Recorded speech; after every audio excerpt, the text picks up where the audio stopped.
This week, I've got a new film called Pain Hustlers. It's out on Netflix, and it stars Emily Blunt and Chris Evans as two people at a pharmaceutical company who are basically sales reps trying to sell a drug to help cancer patients manage their pain.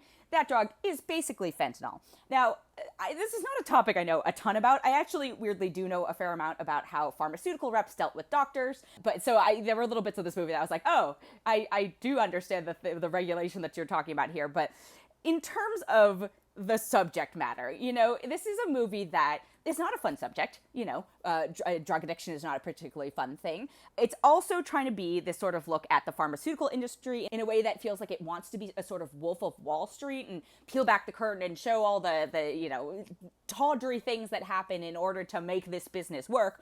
But it doesn't go as far, and it isn't as wild as Wolf of Wall Street. And then it also is supposed to be this sort of like heartwarming tale of Emily Blunt's character, who's just a single mom trying to make it work. She has a teenage daughter played by Chloe Coleman, and her teenage daughter, has a neurological issue and she has seizures, and so Emily Blunt needs to pay for her surgery.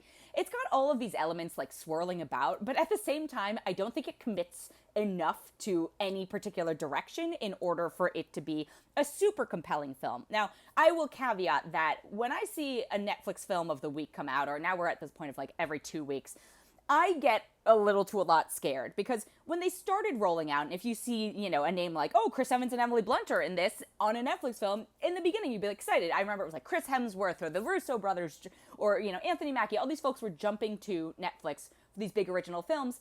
And the beginning was also the pandemic. And so, a movie would come out a week and you'd be like, yay, oh my God, thank God, new content. And then you'd watch it and you'd be like, I don't remember any of this. Or this is bad. I don't remember it is probably the best case scenario with a lot of these. This is bad more often than not was the case. There are a couple standouts that the Old Guard I think is one that stands out to me. But anyway, I'm digressing. So I went into this with really low expectations.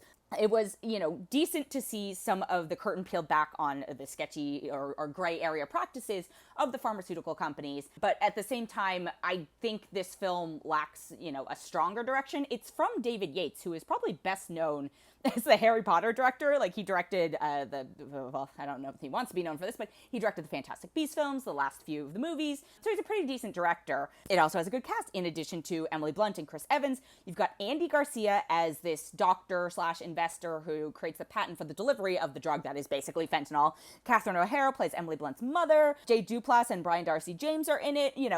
There are lots of good pieces here. It's not a great film. It's not a terrible film, which is saying a lot more than, unfortunately, a lot of these sort of original films that come out. But it's still, again, I think it really wanted to be Wolf of Wall Street, but with like a mama wolf, where it's like a human angle. And Emily Blunt's character keeps coming back to this idea that, I don't know if she's trying to convince herself and therefore the audience that she's trying to do good, and this is for the cancer patients who they're prescribing this stuff to, and all the other stuff is auxiliary. But, she kind of knows what she's doing here. And I have to note, Emily Blunt, I actually like her as an actress. She's fine. She's good in this. It's funny because she's doing an American accent. Chris Evans is doing a Boston accent. And I believe he is from Boston, and his accent sounds much more fake than hers does, which is very bizarre. But, again, I could see a world in which if this had gone and cranked itself up to an 11, this could have been actually a really thrilling, expose on the big pharma and the fentanyl and opioid addictions. But because it's tame and tempered, I don't think it's going to leave a particularly lasting impression, but at least it's palatable enough as you're watching it. So overall, I'm going to give it a 2.7 out of 5. The other thing I have this week is called Life on Our Planet, not to be confused with A Life on Our Planet. Life on Our Planet is a new, I don't think you can call it a docu-series because a lot of it is CG, but it's a sort of natural history documentary meets CG recreation of the history of life on our planet. I am a huge fan of this type of thing. Basically it's a David Attenborough series without David Attenborough involved, which and the reason I say it can't be A Life on Our Planet is because that's a David Attenborough thing. But, it's an 8-part series. It's also out on Netflix. Morgan Freeman is the narrator, which is fine, it's Morgan Freeman. He's not as good, you know what you're getting into. There are some parts of it that are horrifying in a good way. They definitely have some actual current documentary stuff, which I really enjoyed. I don't love seeing insects that close up. And then there's a lot of these recreations of, T-Rexes and Triceratops and here are things. But then there are also bugs that I don't need to see that, but I'm sure somebody out there is really excited by it. Anyway, just giving it a quick shout out because I do love when a new one of this type of thing comes out. All the episodes are out streaming now on Netflix.